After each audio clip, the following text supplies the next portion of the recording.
galmi argaa dhageettii Oromoo sagantaa dhaabbataa argaa dhageettii YouTube jedhuun hojii isaa jalqabee jira.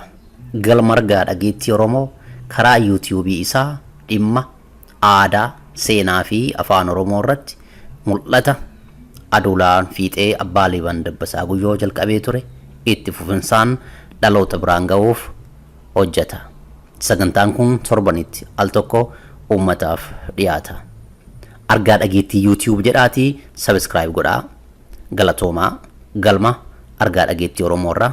Samarro waa'ee haadhoo waa'ee keessoo waa'ee kamiyyuu waa'ee gamadoodha waa'ee kanaalee isaa gurraachaa hora kana eebbis kolbaa sana eebbis ilma eebbis intala eebbis bara eebbis barii eebbis bara bara nagayaa godh ilma nagayaa godh kolbaa nagayaa godh bara bisaanuu godh roobarraa nu hamburtee caamarraa nu hambur nu nagees bara nagees barii nagees ilma nagees intala nagees dhukkuba dhufu ool dhukkuba dhufe dhaanf nu nagees.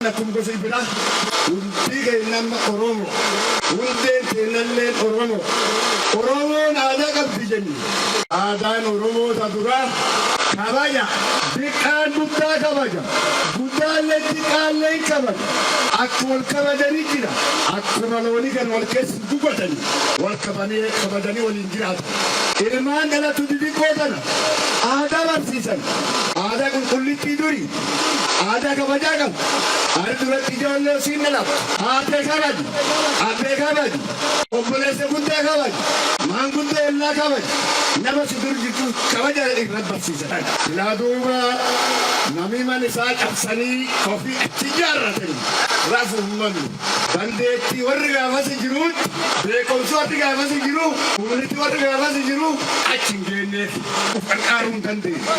Galumatti butte irra bitante Oromoo wal arguu dhowwan. Ani guddaan kuni gaafa nama wallagga dhalate arge haganuga ka ilwaan arge nama wallagga dhalate kutaan tokko keessa hin daanditu wal barachuu dhowwan fulunni jirutu kaamsan wallaggallee tarafu boorana kan hin dhuftu Shamalleen akkas, Harargeen akkas, Jimmaan akkas, Kafaan akkas, Ilobaabri akkas, namni wal kayyaa'uu danda'u.